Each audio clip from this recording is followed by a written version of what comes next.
KIRO, Seattle. This is COVID-19 Seattle. I'm Dave Ross. And I'm Aaron Granillo. Governor Jay Inslees lays down the law. What could happen to business owners who ignore the order? COVID-19 cases continue climbing in Washington, but not as quickly. How social distancing has worked so far and how long it might continue. And a Bellingham doctor who criticized his hospital's handling of COVID-19 gets let go. Stay with us.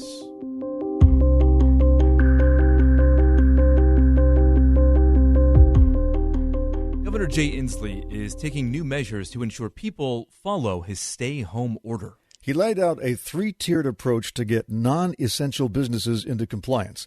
Think of the first level as a simple warning. If state or local authorities receive a complaint from a citizen, they're going to let people know that if they are violating the order, they really need to stop violating the order. But it does get more drastic from there. The second tier, if they don't come into compliance, the state is going to take action, starting with citations, suspension notices of a variety of permits, including revoking business licenses if that's what's necessary to bring these folks into compliance. The third tier is when the Attorney General could get involved. Violators could face civil or criminal charges, though the governor says taking people to court is a last resort. And he also mentioned that if you do see a business in clear violation of the order, don't call 911. They want to keep those lines open for people who need emergency responders to come their way immediately.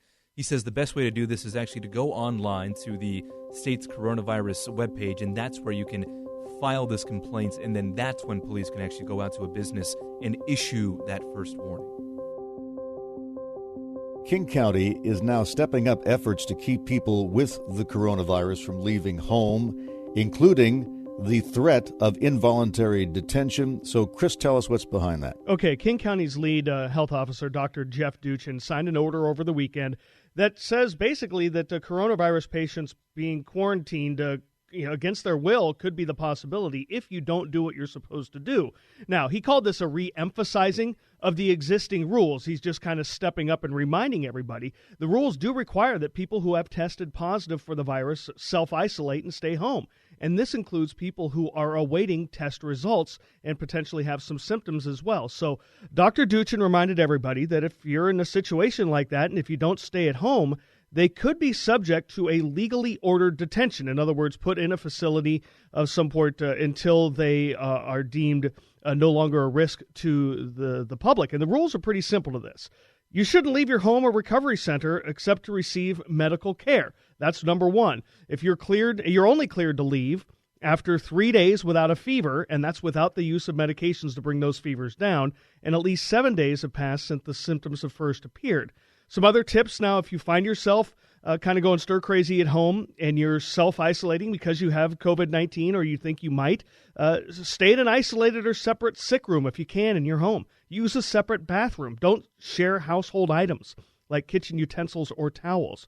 And now the bottom line on this, though, Dave, is you shouldn't expect a huge enforcement on this, but I mean, I think it's a good reminder that you shouldn't leave your home or care facility if you might have, or if you do have the coronavirus. I mean, that's just simple stuff, but people are still violating this.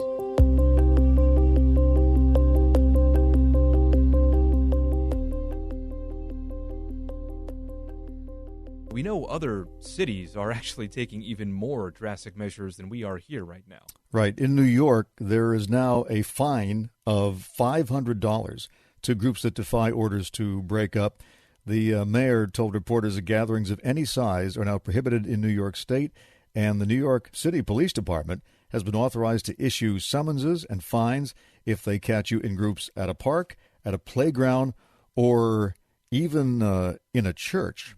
And those fines would also apply to people who return to gatherings after being told to leave. So you could be fined once and then be fined anytime after that you attempt to gather. Nothing as severe as that here, but we also did hear from Washington State Patrol Chief John Batiste on getting people into compliance in our states. There are regulatory means that are available to us to deal with folks who are out of compliance.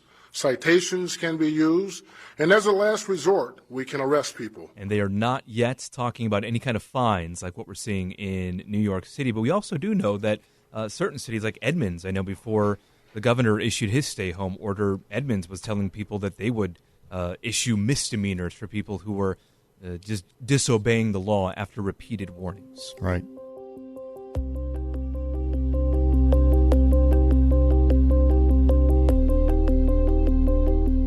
Social distancing measures appear to be slowing the spread of the coronavirus in King County. That's according to reports by the Bellevue-based Institute for Disease Modeling. KIRO Radio's Hanna Scott heard from the doctors behind those studies. So, Hanna, how did they determine that the social distancing seems to be working?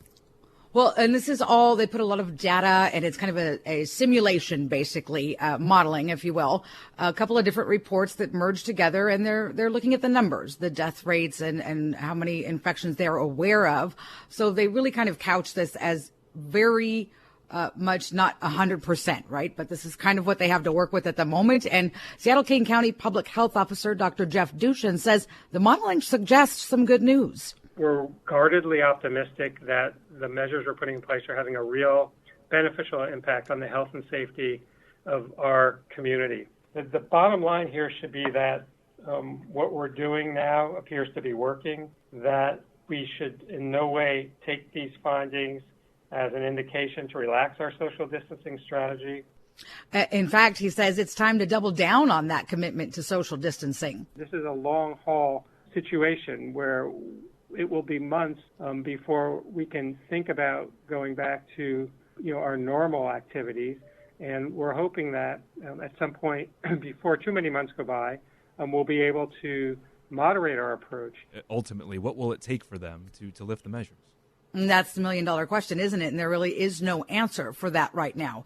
All I get when I talk to either Dr. Jeff Dushin or hear from the governor is it will depend on the data, and that's data we don't have right now. We have a lack of supplies for our testing, so we don't have a clear picture right now on how many people are sick, how they got sick, all of the tracing. So until we get that, there's not going to be a lot of progress on getting an answer to that question. Well, Hanna, at the White House briefing today, the president unveiled a test that is a self-contained unit, and it spits out the results in 5 minutes. These are being manufactured now in the thousands, I'm told, so that eventually they'll be at the level of the doctor's office. Now, I assume that the King County experts are aware of that, and it seems to me, I mean, you cannot keep people. I don't care how bad it is. You can't keep people sequestered for 3, 4, 5 months. That's not going to work. You have to test people, and then if they have to wear masks 24/7, that's fine. But are they truly saying that the only way to protect against another outbreak is to just keep us at home? They're saying that they just don't have the answer to that question right now. So again, there's a big focus on the testing ability. And like you just said, that new test, the governor just mentioned that this afternoon. I believe we're getting some of that ability here as well to kind of ramp up testing in that area. In the meantime, we had somebody driving, I think from Spokane to Seattle or the other way around because they didn't have any testing vials to do these tests. We don't have the swabs, the various components that you need to do the testing here in our state right now. We don't have them all, and we're not the only state. So that test that you just mentioned will make a huge difference once we can get all of that. And that's the hope, is that over the next couple of weeks, that testing can be done and we can really get a fuller picture. But as of today, with this press conference, they simply don't have that information. KIRO's Hanna Scott. Thank you, Hanna. You bet. An emergency room doctor in Bellingham is out of a job after speaking out about conditions in his hospital during the outbreak. We're sitting on potential COVID patients. We are sitting on COVID patients, and we're not protecting ourselves. And as a result, we are spreading the germ to our family and our community. That's Dr. Ming Lin, and he worked at Peace Health St. Joseph Medical Center for 17 years before he was removed on Friday. The staffing firm that's in charge of the hospital's ER department claims that Lin was not actually fired, but rather reassigned. And now the American Academy of Emergency Medicine is calling on the Washington Attorney General's office and others to investigate. The Washington State Nurses Association is absolutely appalled that Dr. Lin was fired. Ruth Schubert is with the State Nurses Association.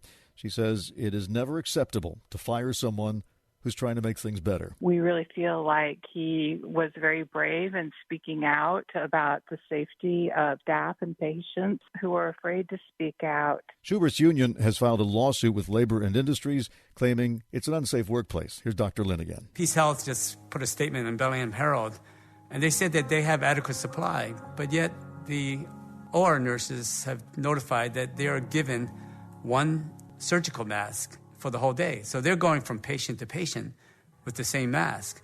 That, to me, doesn't make any sense in terms of safety. The company that staffs Peace Health has since released another statement reiterating that healthcare workers have all they need to treat patients. That statement, though, did not explain why Dr. Lin has been sidelined from the hospital. I think scrubs for everybody.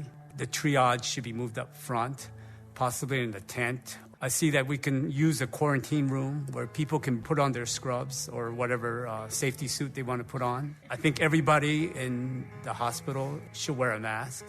I think every patient should wear a mask because every patient is potential COVID until proven otherwise. Some of the safety guidelines Lin wanted to see have now been adopted by the hospital, he told CNN on Saturday.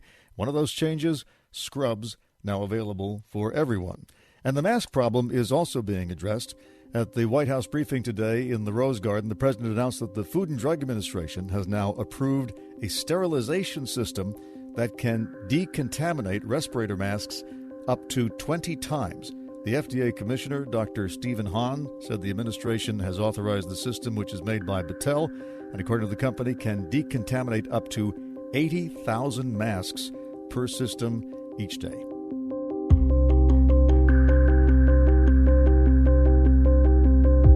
That's today's edition of COVID-19 Seattle. Remember, you can subscribe to this podcast. We usually put it up by about 5 o'clock each weekday. It's right at mynorthwest.com.